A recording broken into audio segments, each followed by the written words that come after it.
Hello, ladies and gentlemen of YouTube, and welcome to another episode of Fanalysis, Avatar: The Last Airbender. I'm Retty4, this is Greyjoy91. Hello. And this is Antoine Bundelay. Be water, my friends. Hit us with the summary, Matt. Okay, this is Book 1, Episode 18, The Waterbending Master. And in this episode, the gang get to where they've been heading sort of loosely the entire season, the Northern Water Tribe. And Sokka excluded, they find a waterbending teacher, but they have to deal with a sort of icy personality, like where he's involved. And on the other hand, Zhao is gearing up to, launch a full-scale assault on the Northern Water Tribe. And he's going around collecting resources to do that. So he's like, Zuko, I'm going to jack your crew. And so that's pretty much what's going on there. That's the basic summary. And the reason for that is because, they can't defeat the koala otter that opens this episode. That's the true might of the Northern Water Tribe. Yeah, I put that in the notes because I never noticed that before. I was like, wait, what? What is that? That's not one of the animals that comes to mind when I think Avatar. I just had completely missed that the first time around. Well, and like 8th time around, apparently. Yeah, it's totally a koala otter because the otters are the ones that go on the back and then the koala. But yeah, Ava, he's really tired because they've been going 2 days straight. And it's cool that they're actually doing that because it means they're actually dedicated to actually getting to their destination rather than taking detours and stuff like that. But of course, Sokka is being very antsy about getting there, and then badmouth Appa. Yeah, who's I'm ready. Hop on my back. Like, come on, man. Give him a break. He's been going at it for 48 hours. Do you think you could run a distance that long? That's basically what he's doing, but with 3 people on his back, 3 children on his back. Yeah. So I'm not one to Sokka. complain, and you can just feel the deadpan stare from the other two. Yeah, they're like, "What is wrong with you, Sokka?" And the little butt shake that he does.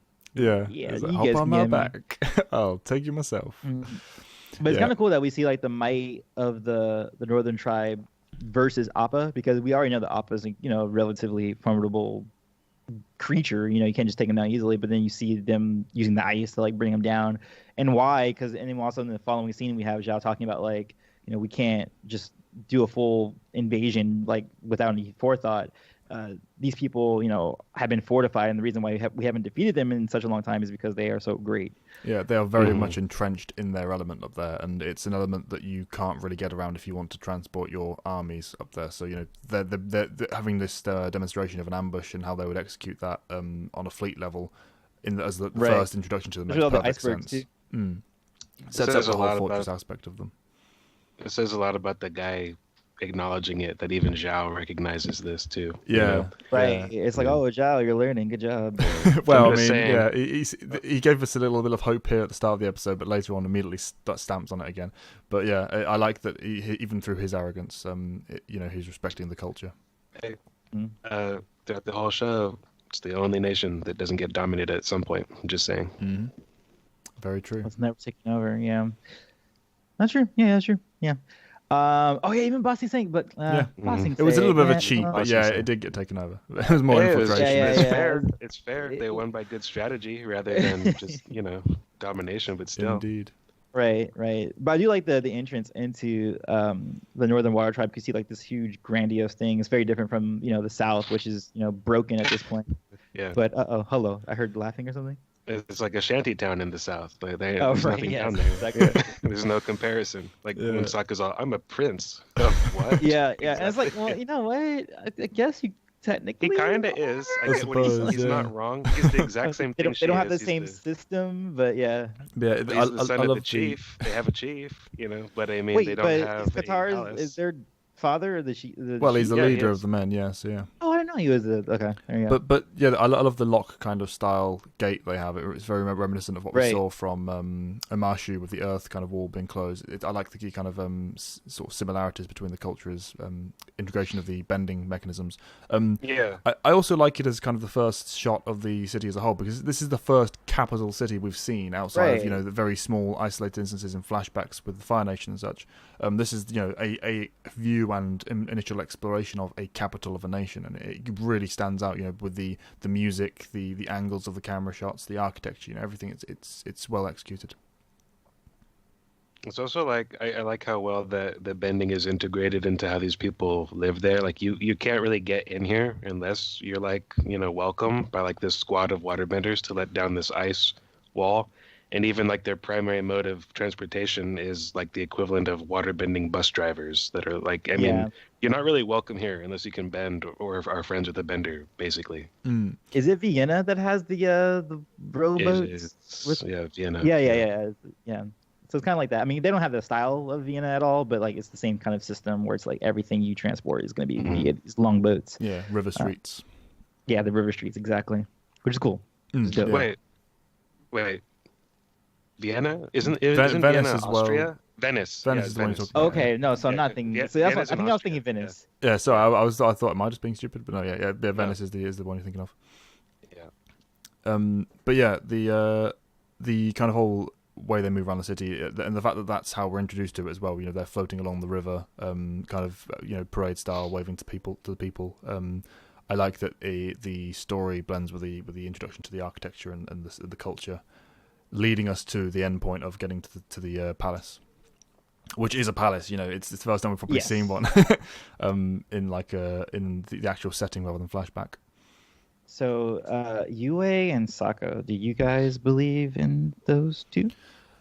We'll talk about it more in sequence as we go along with the scenes, but I don't. I mean, we have those first buy, sequences where they see each other. Yeah, I love don't. at first sight thing, which is fine. That's fine. He's attracted to her. Yeah, and she's attracted to him. the idea is fine. It's the execution. It's far too background in this episode. They needed more time to kind of sell this premise for us, I think, and it's a bit of a trope to begin with, anyway.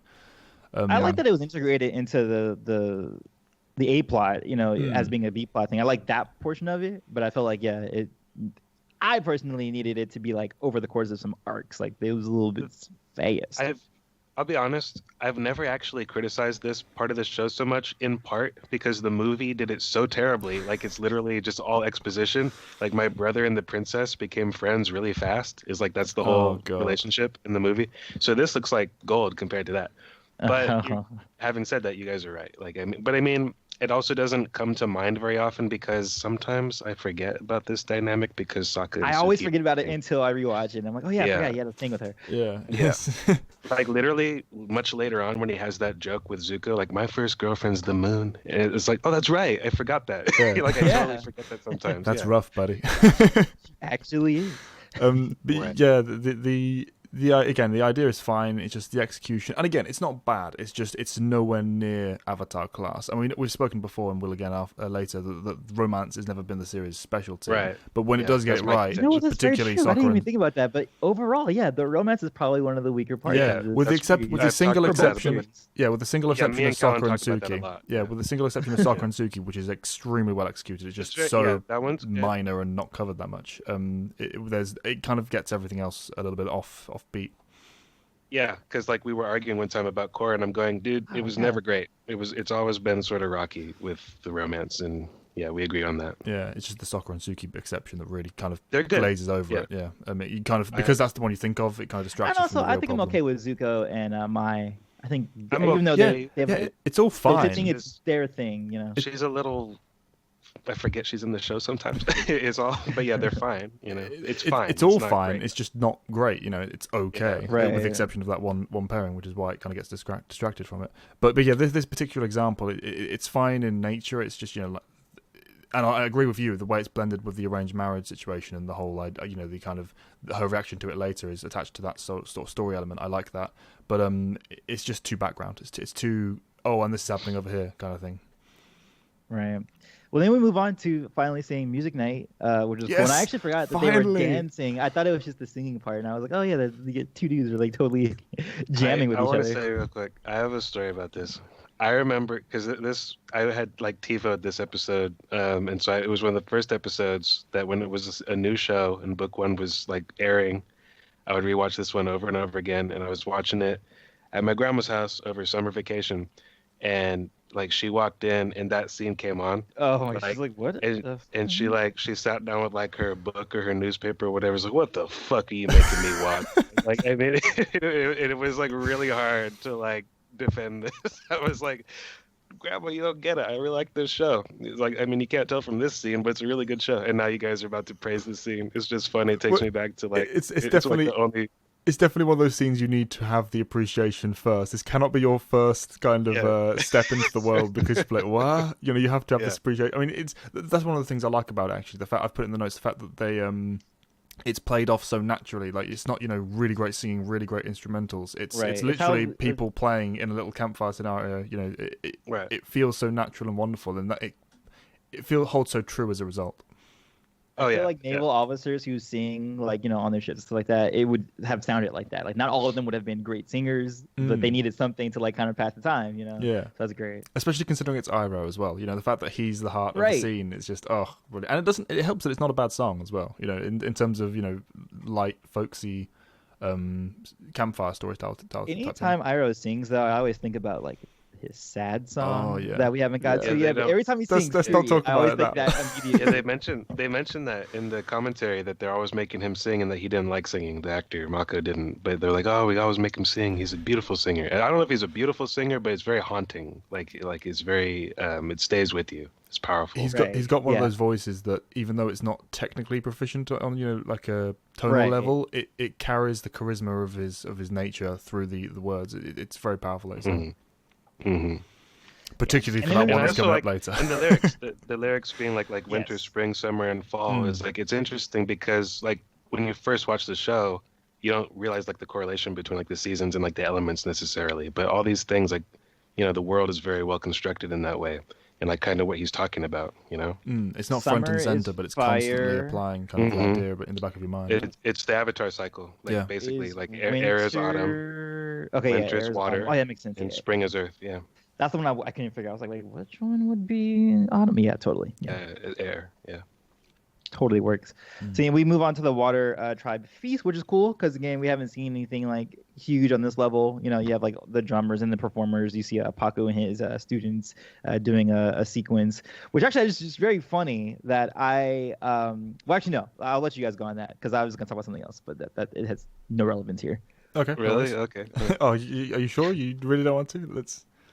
Well, I mean, it's because in my book, I did something like this specifically at the end of it, where it's basically a cultural thing like this. But one of the Pakku performance actually reminded me of something that I did with. There's this thing I called the Ugara's dance, which is like one of the mythical like gods in that world. But Pakku's and his students, that's something that happens exactly in my book. And I was like, oh, did I like subconsciously like insert that and not like even realize it? So I like rewatched the sequence. Like I said, not super relevant. For those that don't know, careful. Relevant or not, for those who don't know, Antoine is actually a published author, and you can find his book in all good publishing sites. The Kishi. Look it up, it's good. Wherever better books are sold. Whatever better books are sold. But if you're not careful, like from what you're saying, you might subconsciously add like a Dumbledore into like your next book. Like basically what you're saying. Yeah, I've been doing that all the time. I subconsciously think I've just been pouring over. Yeah. But talking about the feast itself, I like that they kind of blended the reasons for it. You know, I was like, oh, have they thrown this feast just for them arriving? But no, it wasn't that. It was the case of it was the birthday of his daughter, the kind of acknowledgement of the quote unquote envoys from the south in the form of the siblings, and then also the celebration of the Avatar having returned. I like that they gave it kind of that tri-purpose to it. It made it feel a bit more. They didn't just conjure it on the spot. Yeah, especially because we just criticized last episode with the timing of like the firebenders showing up to like take delivery of their weaponry as soon as that, you know, like they were gonna have this party anyway, you know. Yeah, that's exactly what I thought when I watched it. It's like, yes, nice timing, better than the last episode. It just kind of feels more natural as a result. I want to say also, like another parallel with my real life, a girl once asked me out to do an activity too. Like in the way that she said it like that. She had a church or whatever, like that they did activities apparently. Yeah, like I thought she was referencing Last Airbender for you, and I was no, not like I just think it was just similarly awkward. Like she used the word activity. I love the how that scene and almost every scene with the two goes from hello to immediate awkwardness in like a second. There's almost no back and forth in terms of small talk with those two, at least early on. And I also like kind of the jabbing that Katara was doing at the same time. It's like, oh, smooth. It was just like, Prince, I know. Prince of what? How dare she though? Because like if he ruined like her game or something, she would totally freeze his face with like water. That's always been the case between the two, though. It's a very kind of one way street with those two in terms of what they expect from one another. We'll get to a scene later on where that's perfectly encapsulated. But yeah, Aang's introduced to Pakku, who is an interesting character for his somewhat blatant execution. Interesting, pig-headed, dickish, jerkwad asshole. Like, is probably a little bit more apt. He's not reached that point yet, but he goes to full douchebag halfway through this episode for sure. In his own way. I guess he has a point when he's like, you know what, if you want to relax, go like to a tropical island, but otherwise I'll see you the first thing in the morning. I mean, he's a little rude about it, but at that point, he might just be being stern mentor guy, but like immediately after that, this guy's a jerk face, master poop head, as Aang calls him. Which I wonder how he and Toph would interact, because they're both kind of hard asses, and then like Toph's kind of a badass chick, and then like what would she like say to him, or what kind of jabbing wars would they get into? Should be all, I like him. Yeah, I know. It'd be either they would just like go off on each other, or like he's like, this is my kind of guy. I don't think she'd best appreciate the sexist sort of part of his character for sure. But yeah, take that out, and I think it'd be interesting repertoire. He's always been a bit of an oddity when it comes to the White Lotus Masters for me. He's been a bit of a misfit. He just kind of we need a addressing waterbending that master already, or do we want to wait for that, like the sexist thing? Let's wait for that. We'll get to that when it comes up. Well, there's a scene that probably encapsulates Zhao, it following this. Yeah, we have the Zhao taking Zuko's crew, like officially, coming in, and because even the cook. Yeah, even the cook. Because in the previous scene we see like he says like the way we're going to be able to do this is that we need like a lot more men. So one of his is like, well, I'm going to do two things. I'm going to take out Zuko so he doesn't get the credit for getting the Avatar, and then secondly, I just get more men out of it as well. So that's it's interesting. I think he really does mean it though. Like conscripting Iroh into it. Like he realizes that he wants Iroh. Good asset. Yeah. He absolutely wants Iroh. Is this the scene where he makes the connection about the blue spirit? He does. Then? Yeah, Is it the same scene? It's two scenes. He arrives on the boat and then goes down into Zuko's room. It's interesting in that regard, like within the scope of like the show's lore and plot and all that, but like completely irrespective of that, this scene always stuck out to me when I was a kid because it's the scene where I realized, because like Zhao is like, what? I have dawning comprehension, and like Zuko's watching him see the swords. When it zooms in on Zuko's eyes, I go, that's why Zuko looks so cool to me. He has Darth Maul eyes. Like that's so cool. Like that's the scene where I realized that, like as a kid. So yeah, I remember that scene for that reason. I like the scene at the very start because we see it's kind of the juxtaposition between Zuko in Zuko mode and Zuko in generic teen mode, because we get the initial bit with Iroh saying, do you want he comes in the room and he's like, for the last time I'm not playing the Sungi horn, and you kind of see the natural side of him that he's just, when there's no plot to be had, there's it's just downtime, you can kind of feel the natural relationship between the two, which is important for what's about to happen halfway through the episode, that they establish that kind of natural bond. They do it well throughout in the little tidbits. But then we immediately get, like you say, this confrontation with Zhao and the swords on the wall. You have him kind of like immediately realizing, oh crap, he's about to realize this, and then also at the same time not being the best liar. It's like they're just ornamental, decorative. He's so obviously lying, it's ridiculous. But see, I like the way it's kind of carried out. I think it's enough that like that Zhao's just too shrewd to fall for that. It's not a terrible lie. It's just Zhao knows better. Like Zhao's not a complete moron. It's like, okay, I know you better than this, or I can read your body language. He's not even looking at him though. That's the thing. He's just looking at the wall, and he just you can see that he doesn't believe it from the step. But, and again, it's not a criticism. I love the scene, and I like the fact that it's not because Zuko isn't Azula. His ability to just snap on the manipulative cunning, it doesn't happen by default. He's more baseline, more natural than that. I don't think he could have. I don't think he could have lied his way out of it. Is my point. I think Zhao would have known. You know what I mean? Probably, yeah. That's very true. I think he knew as soon as he saw the swords. I guess is what I'm trying to say. Yeah. Like Zhao's like, oh, like whatever comes out of your mouth, I know you did it. Yeah. It helps that they are the exact swords, I suppose. And we do get the flashback showing each kind of moment that he remembers as well. But yeah, I just like the scene. That's all. I like the fact that we get both sides of Zuko in one. We don't get to see them kind of converge that often. But then moving on to Pakku, the thing where we get we get the sexist scene is that he says that it can't just be him too, because he says like he's adhering to the culture and the traditions of his nation and his tribe, so we can't put it all on him. Like he's not the one who created these laws or whatever. He's just adhering to them, and he's just kind of that's sort of my, in that way. But yeah, that's sort of my issue with this is that no one says why. Right, exactly. I don't think they don't deal with that question, and the reason why it's so glaring to me is like toward the end, apparently we're just done with these rules, you know, like, and so it just feels like an almost pointless. It doesn't even establish that much. Yeah, it's definitely contrived. It's like a forced drama here, but they also don't sort of conflict for Katara. Yeah, she can't just get there and start learning, but she doesn't. It doesn't establish that they're going to get rid of it either. They don't even establish why she's suddenly allowed to learn at the end. It just kind of happens because by the way, there's no rules.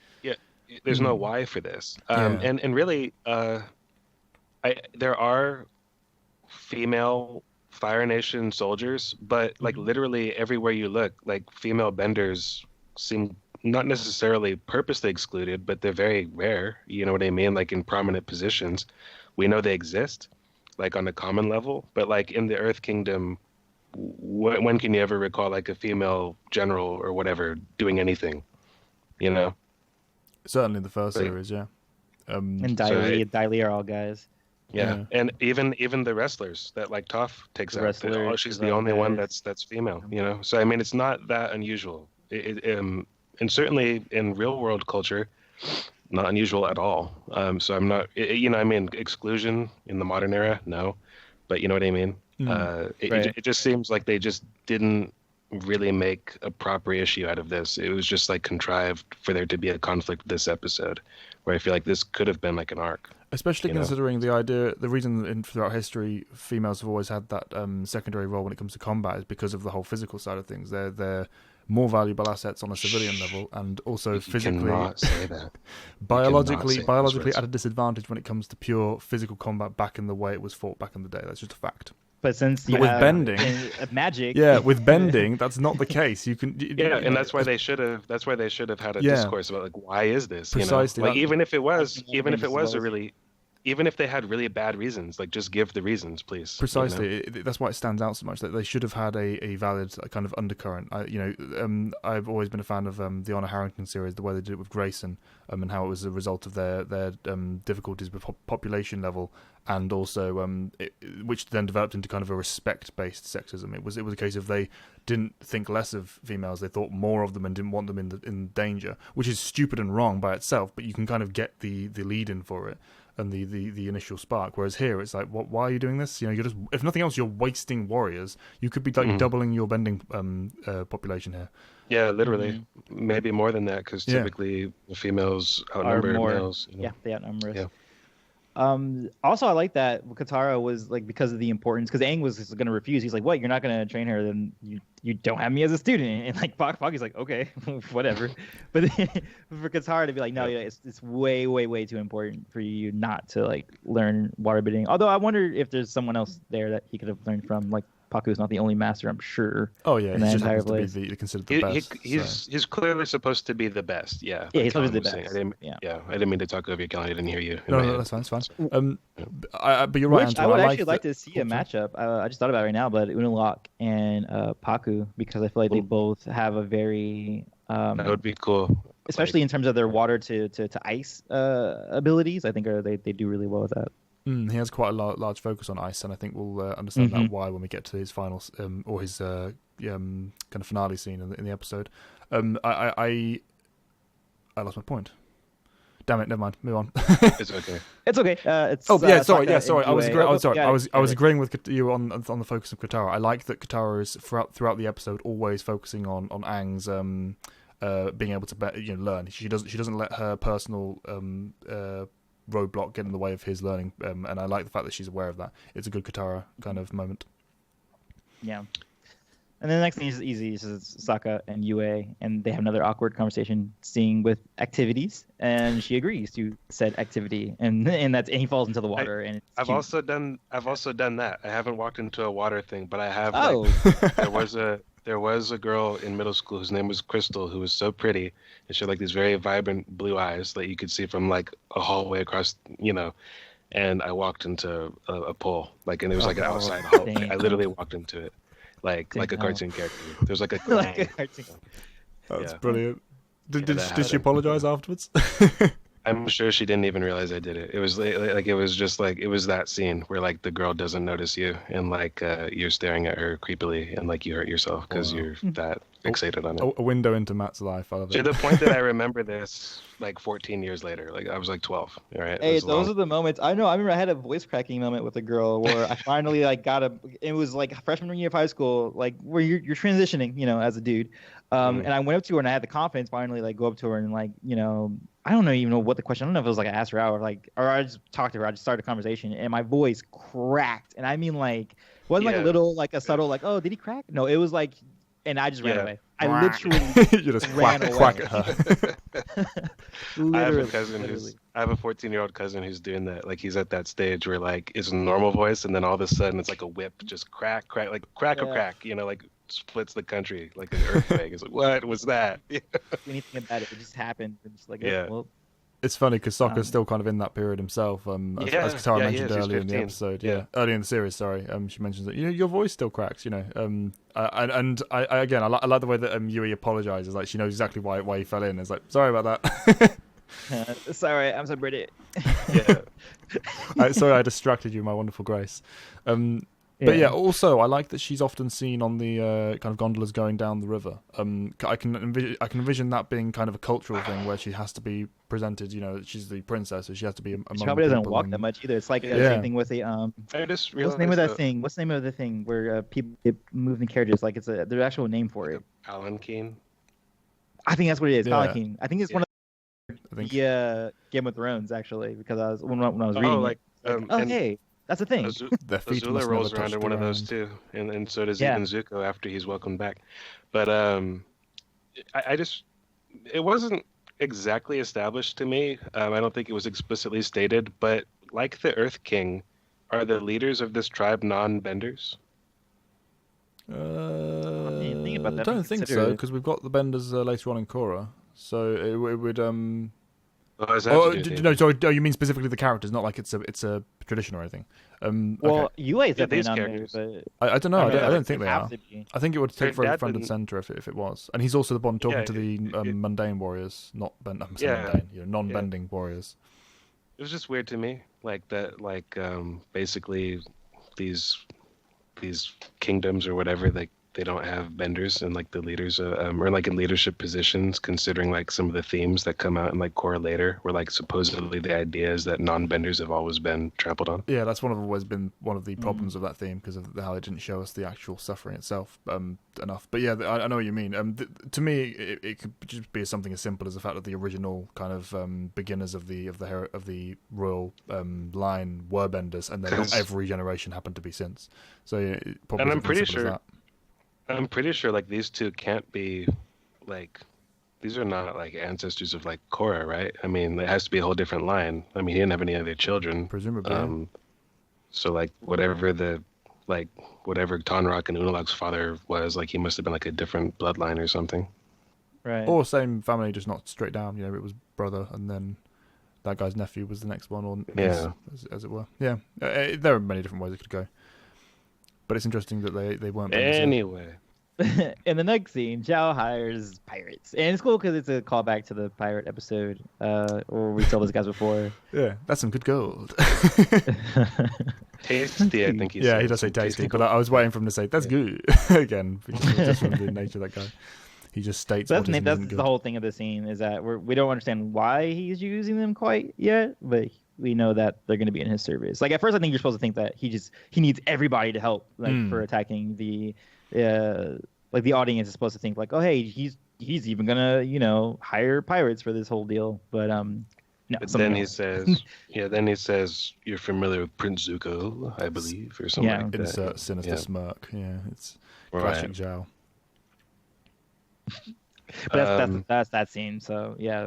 Back to Pakku and Aang, where I think he's just being trained. No. It's Katara scene where she goes to the. Well, we see a bit of Aang struggling with Pakku's kind of teaching. He's just being a general douche, but it's only a light moment. And then we do cut to Katara's side when she approaches the healing huts. I like that she doesn't dismiss the healing arts. You know, she thought, well, if I can't learn bending, at least I can be useful and at least learn this much while we're here.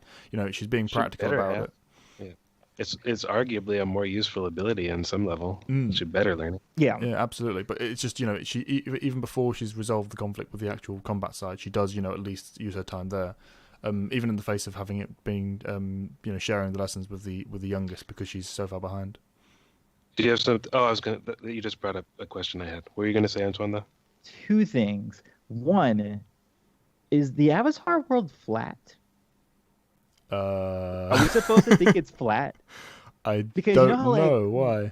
I forget. There was a sequence where they were talking about. I don't remember. Her saying like, "Oh, I've been going all halfway across the world or whatever to get here." When she's talking to Pakku, and I thought about it too, and I was like, the Fire Nation technically should be really close to the east coast of the Earth Kingdom where Ba Sing Se is, but they always attack like inland. From the west. There are also no poles on the map. Yeah, it could be. It's more than anything else, most likely just a fantasy world building oversight. You know, they hadn't considered. Oh, wait, no, they could just go that way rather than this way. Right. Yeah, right. That or the terrain on the right side of the Earth Kingdom map is all mountainous and they can't push forward on land. Something like that. I imagine we just need a hand wave for that one. But it could well be. Are we really gonna be flat earthers right now? No. Flat Avatar earthers. Maybe for Avatar, but not for real. But then again, now I think about it. If you think about harmonic convergence, they did show the planets, and then they were all round. So true. Yeah. It's not. So it's just the way that they navigate the world, though. It's like you guys know it's not flat, right? You totally go to the west, and you would get to the east. But anyway, but the second thing was Aang. Remember when he first was training with Katara, he was doing super good. So now I'm wondering why now that's what he's I was getting at. I asked that in that episode was like, is he only good because like Katara is like someone he can like vibe with, you know, she makes him feel good and confident and he enjoys it. And this dude is like, I'm ugly, sour old man and like fuck you, Aang, and like you suck and like if you're not feeling the push and pull. I mean, he's being a shithead, you know. So I mean, I think he just doesn't want to even be good at it. You know? There's something to that because actually, if we look at book 2 and his hardship with Toph and that kind of teaching method, and how Katara was like, well, he vibes a little bit better from encouragement, and you know, give him the carrot, less of the stick. Right? Yeah. So Matt could be very right about that. That it's just that Katara is just a better vibe for Aang. That's certainly always the way I've looked at it. I think it's true, like with like our teachers or whatever, we all have teachers we did not like, you know what I mean? And it's like, and you probably didn't do well in that class where like you didn't like that teacher. Oh my God, you're right. So my AP, so this is the whole thing about in either senior or junior year, I had an AP class, which is advanced placement in America, for English. And I hated, that's the first class I ever got I had a fail for the first semester, then a D and then a C. But it's because I didn't like that teacher. Because on the AP test, the test that you actually take at the end of the year, I actually got a 3, which means you pass. And it means when you go to college and university, you can skip, you know, the English classes or whatever. Which means that, like, you know, it wasn't like I was like, I just couldn't do the subject matter really well. I just really did not like that teacher. And I did not respect him. I didn't like his teaching methods. And yeah, totally valid. I think that's all valid. I had an AP class too. I had 2 of them. I had, what I have? I had history and I had English were the 2 I had, I had history and biology. My history teacher, he was a hard ass, but I got him. It was like a weird relationship like he had with the class, but he made sense. His methods were odd, but he was an effective teacher. And biology, major douche. And like if you couldn't keep up with what he was saying, he didn't have time for you. And I really didn't have time for him. And like I didn't want to. So it was just like I didn't want to be good. So I fucking sucked at that class.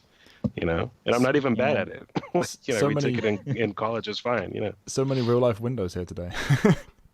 We're learning things. Yeah. But I mean, and this is one of those episodes where I would rewatch it, so I have like that weird connection to it, even though I wouldn't count it in my top 5. But still, it's an interesting one to revisit. Right. It was interesting for that reason for me, actually, because going through it, I realized, you know, on a critical level, this is one of the weaker episodes, really. If it wasn't set up for the finale, this would definitely be kind of low down on the level of importance and significance. But at the same time, it's always been one I've enjoyed quite a lot because of the. But I don't really know why. Outside of obviously Katara's awesomeness, which we'll get to in a bit, I don't really appreciate that much outside of what's being presented visually. It sort of feels like I at least I do this. I kind of subconsciously tack this on to the finale, which is otherwise great. You know what I mean? Yeah, that was my next point. It's definitely a three-part finale. Yeah, it's always been odd to me that this. I mean, I get why it wasn't labeled because it's only the setup. It's not actually part of the two-parter. It's not officially a two-parter, but it definitely is considered. There's a three-part finale of the end of the book. Every friend I've had has thought that. And because of that, unlike an episode like, say, The Great Divide, which has nothing to do with anything, this at least feels connected to a lot of other stuff, even if it's the weaker third of that arc. You know what I mean? Yeah, absolutely. Yeah. Oh, and just so your note isn't misplaced, that the healing, what they're doing is the chakra pathways. Yeah, that's what's happening. happening. Yeah, put that in the notes. Which is cool. I like that because I just want to make sure that was not lost. Yeah. I also like that you brought it up, Callan, earlier. You kind of tacked it on, this is a few minutes ago, but you mentioned that she's there with only little kids, and at first I was like, why is there only 4 little girls in the whole tribe? It was no, she's that rudimentary at this. She'll be in the kindergarten version of healing class. I'm sure that there's plenty other ones around here. Yeah, but it's interesting to think though that not only are females who can potentially be great warriors being excluded, how many healers have they missed out on over the years? Because men clearly don't take this class. It's just stupid. It's not stated that that's kind of that's happened. It's both ways. It'd be interesting if it is. It is just the whole concept is ridiculous. It's a waste and it's wrong by itself. But I do like that it shows, and again, I like the fact that it shows Katara's humility for refocusing, practicality for focusing on the healing arts when she can't do anything else at the moment, and also the humility of being willing to learn with the youngest kids, because that's difficult. Yeah, that would be tough. Yeah, you're right. So that's her swallowing her pride, which she doesn't always do. Yeah. Which comes up later as well, funnily enough, in exact words. Yeah. And it also helps that, what's her name, Yagoda, the instructor, is cool. Yes, she's nice. And has relevance to the plot. That's another thing I like about this episode. For all of the kind of clunky, and not clunky, but below usual Avatar standard execution, the actual weave of the overall plot and narrative is still well done. It's always the case with Avatar where everything comes together in this greater whole. That's one of the biggest things I appreciate about the series. The new context. The new context of the necklace, or we're oh, it's a betrothal necklace, kind of a situation like that. Those are their wedding rings, kind of, in a way. Yeah. And then getting the insight about her Gran Gran and all that kind of stuff, and that she's actually connected to Pakku in some sort of way. Yeah, and it doesn't feel like, well, this is the connection to the main plot. It just feels like this is a person in this world talking about a part of the culture, because it's expanding on what we already know about the necklace. It's always weaving in the kind of plot elements comes to up world again building. with Yue, because we get it and we're okay, now Yue has a necklace. Okay, now we understand the context of what that means. It's all tied together, and it's always so wonderfully done. And that's a cool sort of tradition thing too. Yeah. Today we all buy engagement rings, or maybe we have a family heirloom ones. But it's the idea that I carved this one for you. And that's a cultural thing. That's really sweet and cool. Yeah. I'm almost pleased for that reason that she didn't get Sokka, because she get just this stupid little fish. I was gonna say, he carved a dumb little bear or fish that she couldn't tell what it was. It's ooh. Yeah, his carving leaves somewhat to be his crafting skills leaves somewhat to be desired with the Samsuki and. What's really funny about that is there's been scenes, throwaway scenes, where they've been riding Appa, where he has literally been whittling. The previous episode with the cynicism thing, I've noticed in the editing. I thought we didn't mention that. Yeah, he's actually making something in his hand. I don't know what it was, but it was It must have been bad. It's one of his better ones. Wasn't worth sharing. Yeah. And then in the next scene, it gets really dark. Really, really dark. Yeah, really, really does. That explosion scene. Attempt. Yeah. The actual. Right, this is funny because the reaction from Iroh, I wasn't a big fan of it. It was true, but the animation, it felt like that could have been way better animated for Avatar. But what was absolutely perfect, and I'd kind of forgotten it, was the explosion scene is horrific. If you forcibly think, okay, this is Zuko's death scene, and obviously even the first time you watch it, he's not going to die. But if you actually process it with that lens, that is so well executed. The horror of the explosion, the reaction, the scream, it's brilliant. Yeah, the scream. I like the scream, and I also like you don't notice it until like your attention is called to it. Years ago, I listened to this episode with the commentary on, but they actually go through the trouble of animating that before the explosion hits Zuko, he actually conjures like a fire bubble around himself, which is the reason why he's not dead. Like, and you can see it on like freeze frame. Like it's really tough to like otherwise you just assume, okay, it didn't kill him. But like he literally took an active measure to make sure like this doesn't kill me. It still fucked him up, but he saved himself, which is cool. And that's the other thing I like about it. It had consequence because he was still injured, and he's injured for the rest of the finale. It's so rare that you get that.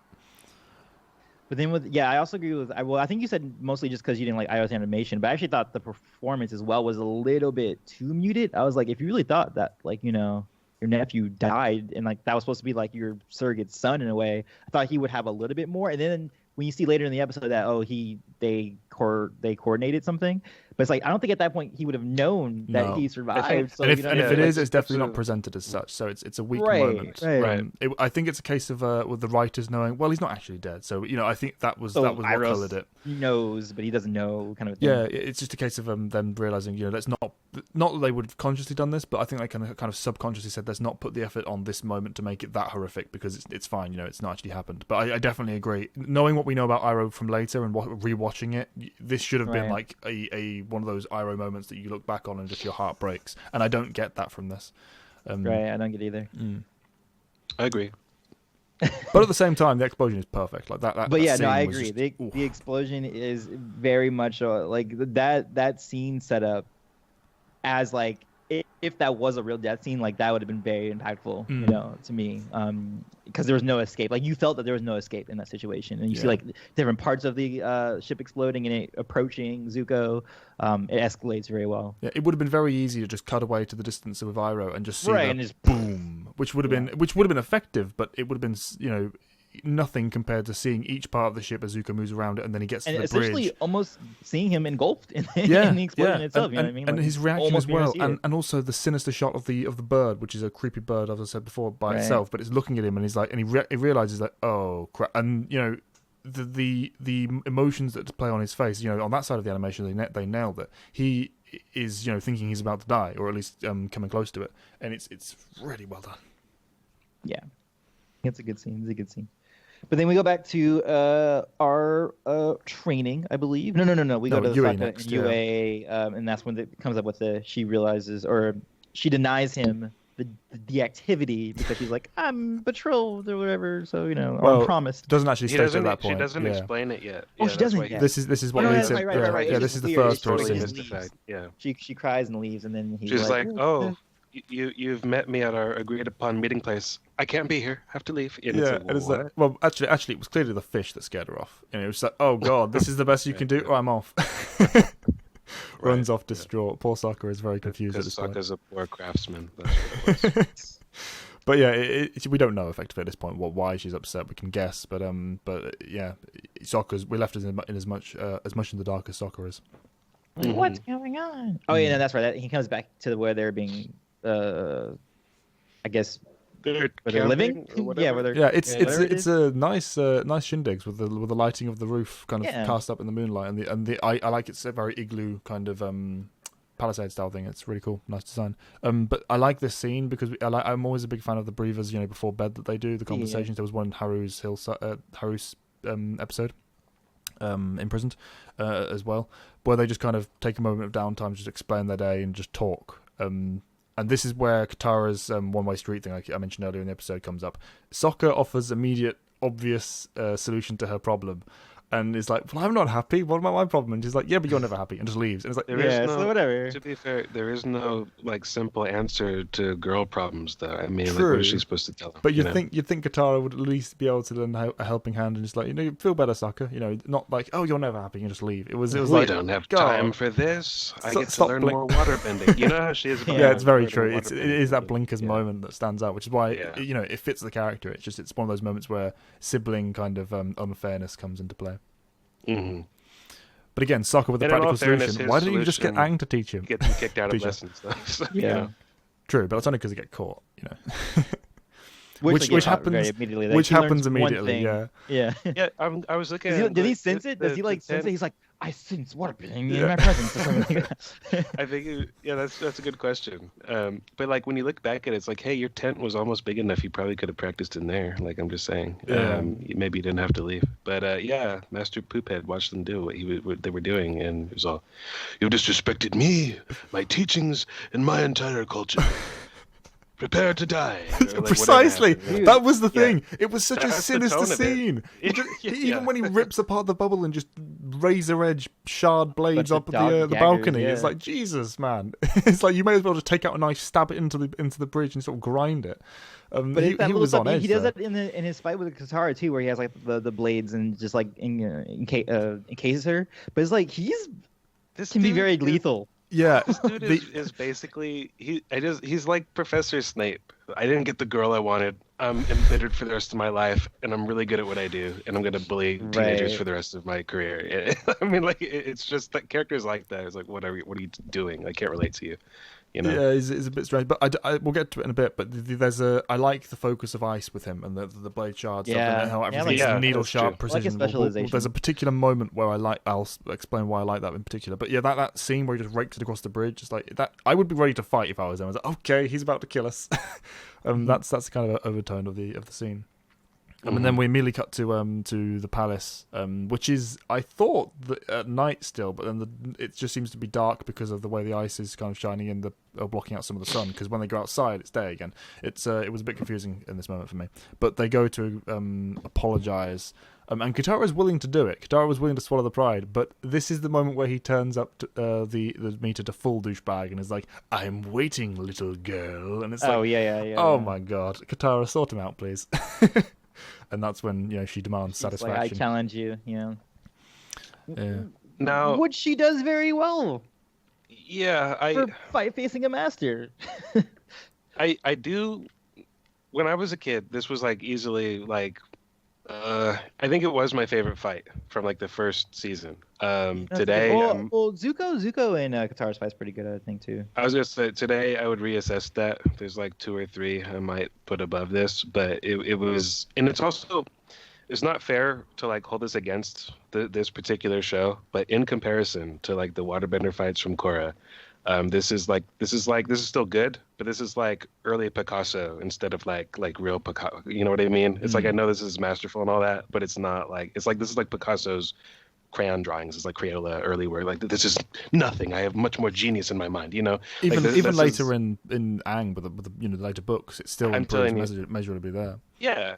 I mean, by the time we get to Hama or whatever, it's like even just the way that they render water is leagues beyond this. I mean, it's really cool. It's just that in my head, I can't help but go, oh, but Tonrock versus Unalaq, though.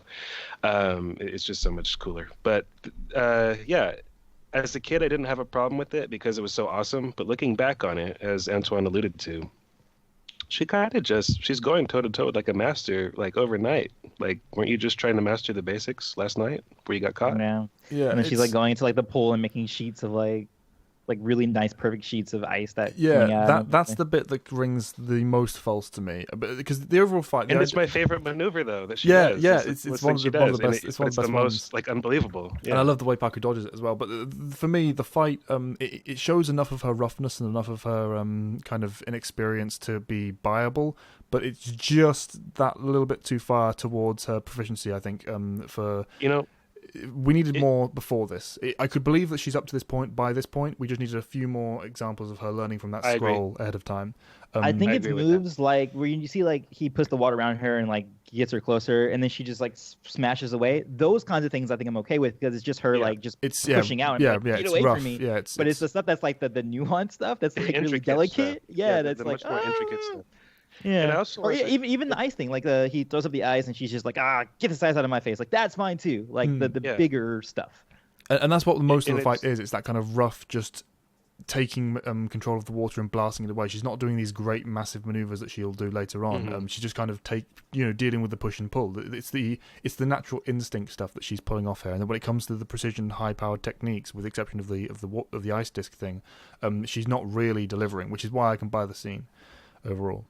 And I can overall, also buy it too because the nice thing about it is, like, in my head, I'm going, okay, he really should just be able to flatten her. But the thing is, he kind of does. Like 3 or 4 times, she just keeps getting back up because she's Katara. So Yeah. like it is realistic in that way. Like she And- doesn't actually give up until he finally restrains her, and that's to me is what kind of really saves it. You know? And also, it's kind of a lesson in its way. He's not trying. I mean, as it says at the start, "I'm not going to hurt you, little girl." He's not trying full tilt. You can get by a little bit of restraint from him, so there's that going for it. But as you say, the best thing about the fight, and my favorite moment in the fight is the fact that she's constantly getting up, and we get that shot of her on the ground, and it's like that breathing of the and the ice kind of the condensation in the air as she's got the hair tangled and down from her usual braids. You know, that kind of beaten moment, and yet she still just pushes herself straight back up after having said, you know, earlier, you can't knock me down. I love that. It's kind of the core of her conflict in the episode. She will not just submit to this overpowering, you know, power. Douche. Yeah, douche. Well, yeah, but the idea of the culture, and she's not going to buy into the stupidity of the culture. She's not going to buy into the stupidity of this personal character, and she's not going to, you know, just let him ragdoll her. She's going to fight back, even though she knows she was going to lose. You know, she knew she was going to lose. She says that at the very start. I don't care, and she does it anyway. It's a Gryffindor moment. I guess I guess partially the idea is also her being like an inspiration to the crowd. Like, well, she can do it. How come we can't do it? Which I hadn't really thought about before. Yeah. It is a spectacle of a fight, and it definitely draws an audience as a result. Especially considering they've just come out of the palace. Those are kind of high grade society members. Oh yeah, so. isn't there's even like a little girl or whatever, like get up or whatever, like watching the fight, right?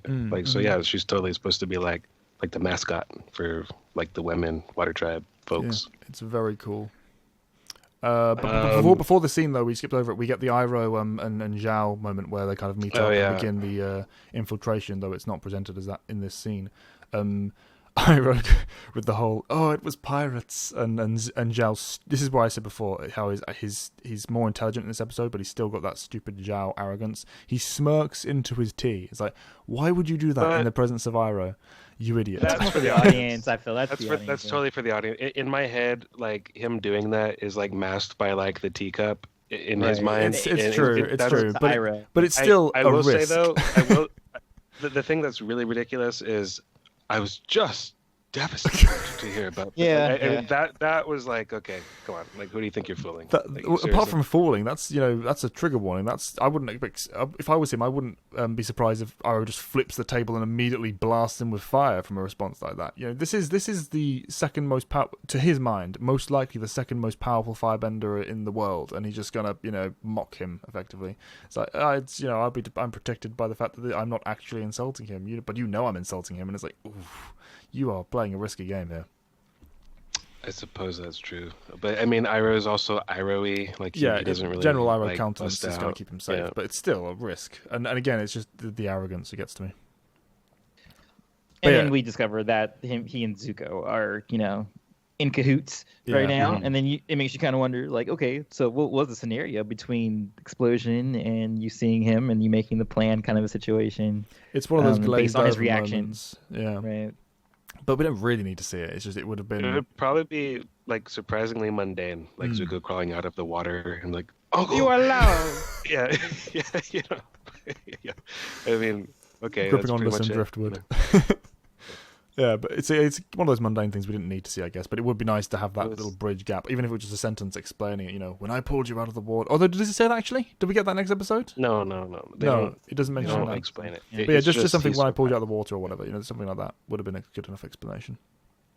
I mean, and what set up the next scene is that Yue, she's part of the whole fight scenario. She's part of the audience. And when he brings up the Gran Gran necklace thing, and all right, yeah, well. Yeah, that talk about they talk about Gran Gran's past or whatever.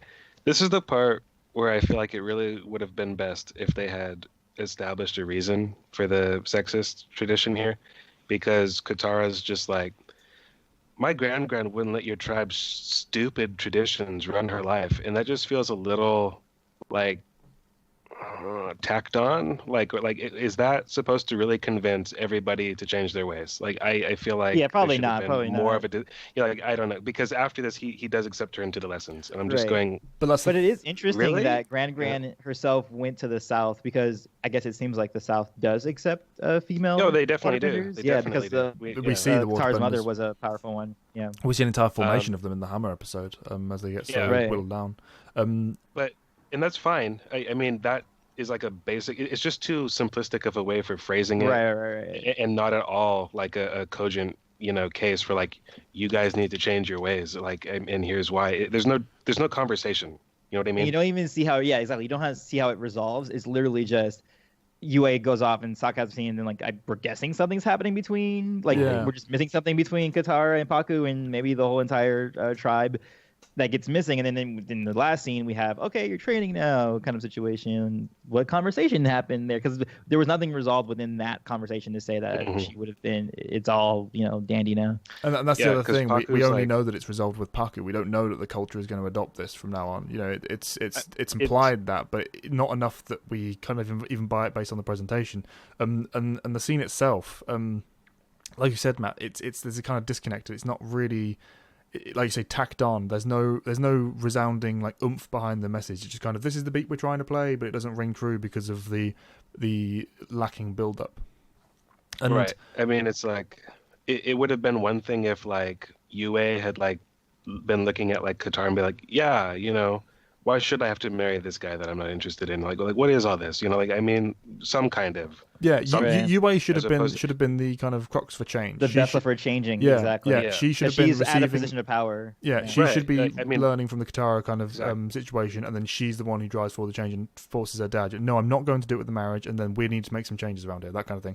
That should have been the kind of, and that would have been better paired and better explained, giving her and Sokka more time in episode as well, because we would have been able to have it more intricately tied with the finale as a whole.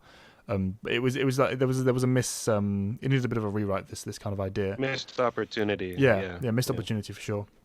To better And explain also, where they yeah, go. you can also have a little bit with that in mind. You could expand that a little bit with Sokka and Yue, so that they spend a little bit more time in the north before the big battle happens. So that maybe you can allocate like an episode like The Great Divide to maybe a two-parter for the Waterbending Master or something like that. You know what I mean? Like this needs more time than maybe other things we've had in the series up to this point. Yeah, it's fine. It just needed more. But what was good about the moment or the scene, and it's the specific moment I mentioned earlier, when the ice prison comes down, which is again, like you said, very dangerous. One of those being out of place and she's going to get speared. But when he's kind of imprisoned her and he picks up and he goes, "This is my necklace." No, it's not. When he's you see when his heart melts, the ice melts. When his Mars comes down, and when he's kind of letting go of the severity, and he's like, the love of my life, and that's when we see his kind of the prison break and the kind of walls come down between him and Katara, and then they supposedly, again, we don't actually see this, but we then see them supposedly have this bonding a moment. Because he's not a grandfather or anything, but there is that kind of connection. He recognizes that she is the granddaughter. He becomes that because there's like a joke later on where he's Grand Pakku because he True. went back down there and married Kana after all, like off camera. But like True. whatever. But yeah, it's Yeah, my problem with it is he's such a douche like the entire time that after this moment he's like, "Hey, I'm chuckling, Yeah. and I'm like your teacher now, and let's learn some waterbending. I'll be your sensei." And it's like, that's the thing. What? It is just such a role flip. He's like, "Well, I'm fine now." It's like 60 years of embittered, right? Yeah, at broken, least. Yeah. at least embittered, broken, man, and suddenly he becomes, "Oh, it's fine." It's all right. Yeah. I now know what happened. And I mean, and that can work. It's the idea is fine. It's just the execution. Yeah, it just played needs more so time. it played so flat. Yeah, it just needs more time. We're all in agreement there. So Yeah. it's all good. No debate there. Yeah. But and then the Sokka and Yue kiss that happens on the bridge after they had the whole her talking about the arranged marriage and everything. All right. Okay, so now I'm really confused. I love Sokka's reaction so am there. I. Sokka, I'm right there with you. Yeah, because his idea is sound based on the the knowledge he has, but then he's like, okay, what? Happy but confused. Right. Yeah. I like that it wasn't that simple though. At least it was. He had the logical idea, and it was offbeat. Yeah. that relationship. What I happened? just don't. Okay. I just don't get behind. Yeah, it just needed. Again, it was just something that needed more. Fine in concept, just Yeah, it could have limited in worked. Exactly. Yeah, limited Well, execution. it's like there's no middle. There is a beginning to it, and there's like an end to it, but there's like Right. no middle part. Right. The middle player is very Sokka and the important. princess became Set it. fast friends. Single line. Yeah, Oh, God. beginning, middle, and end in that particular iteration. That's it. Yeah. But then, yeah, as we said, the final scene or second final scene is everything's great now, and Katara's going to be trained with Aang and that kind of thing. Which I think even then there's another instance of Aang not being as good again. So I'm just wondering, is it just like for the convenience of the plot he's not good? Because I also feel like maybe, like, to be honest, he seemed really good with like the basic moves he and Katara were doing, but like now he's doing like a proper master, like. more advanced like- stuff. Yeah, it's like your feeble skills are no match for the power of the dark side. Like, I mean, it's just Pakku being Pakku. Yeah, it's a blend of the both. Like I say, the more advanced I techniques mean, being covered here, even- and also the influence of Katara being present. Yeah, I mean, Azula is very elite, but even she, like how she would like compare to someone like say Iroh, like he can give her some pointers, Absolutely. Yeah, I can see that for sure. Yep. But yeah, and then the final scene is Fire Nation. They're going to attack. Yes. I'm ready with my fleet. And the panning shot of the seeing the Yeah. largest fleet we've seen. Fleet or every ship ever, like I know. come out of the Fire Nation. Which was the most awesome thing about the teaser of the last Airbender movie when we saw like that, and you see Aang doing his ritual dance, whatever, with the candles, and then you see outside, you're like, oh my god! It had Yeah. promise, but that teaser was where the promise ended. Yeah. Because but that same moment with seeing all the Fire Nation ships, it's the same kind of moment we have here. I think because at first you see just one, then you're like two, and then you're like, oh, 3, 4, 5, 6. Oh my god, they've got like 20, 30 ships. Have you guys seen the deleted scene which showed their version of Katara versus Pakku? I have not. Wait, what do you and mean? I don't care to. Katara Oh, you and mean Pakku. you mean in the movie? In the No, I movie, haven't. yeah. I have not. I It, have not. it's laughable. Oh, Like, by the it's way, absolutely guys, we decided recently that we are going to do a live commentary, so check out for. Oh for God! that. Now you've married us We to do it. the It was after- only an after idea we've, before. Now we're married. after we've done the book Yeah. review of the first book. That's happening, y'all. And it's going to be horrific. It's even worse than you remember. It's out great there. to talk about it. though. Can't You know, possibly be worse than I remember. Well, it was worse than I remember it being, and I knew it was bad. Like, but I just rewatched like a quarter of it with like my dad because we were flipping through channels. So terrible. You talk about Katara v Pakku. It's the earth-bending pebble dance. I know, but like, no, they deleted this scene. They left that one. In the movie. It's equally bad. man. Oh God. Anyway, Yeah, But, anyway, that that's ends this that kind of episode episode of wrapped up. waterbending. Yeah. Any closing thoughts? No, I think we covered every little scene and everything that we had grievances with, things that we didn't enjoy. As we said before, like it just needed more time. It needed more of a middle kind of thing going on. But other than that, it is a solid episode. Again, it's Avatar, as we always like to say. Like the quality of Avatar is pretty high up there. So even when it's like middling or not as engaging for us, it's still a very good episode to watch. Like we can sit through it and rewatch it fine.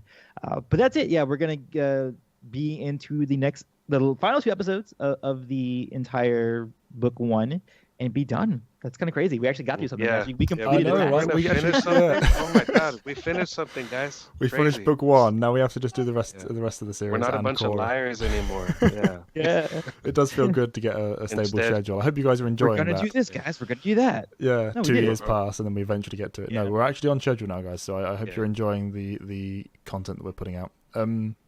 Yeah, one closing thought before we wrap up. I think if nothing else, if even if you hate every part of this episode content-wise, if nothing else, you get the pleasant visuals. This is a beautifully, if not animated, except for the fight, obviously, the actual art design and architecture of the setting is wonderful to see. So that was lovely. That's my only closing thought there. I agree with that. It's kind of like there's various episodes we made this point in the past. Even though they're not the best animated, they're still ambitious visually, and so you could see where the budget did go. So I agree with that. And if nothing else, it's a breath of fresh air because this is Ice Fortress. We haven't seen that yet, so it's yet another setting and scenario to see.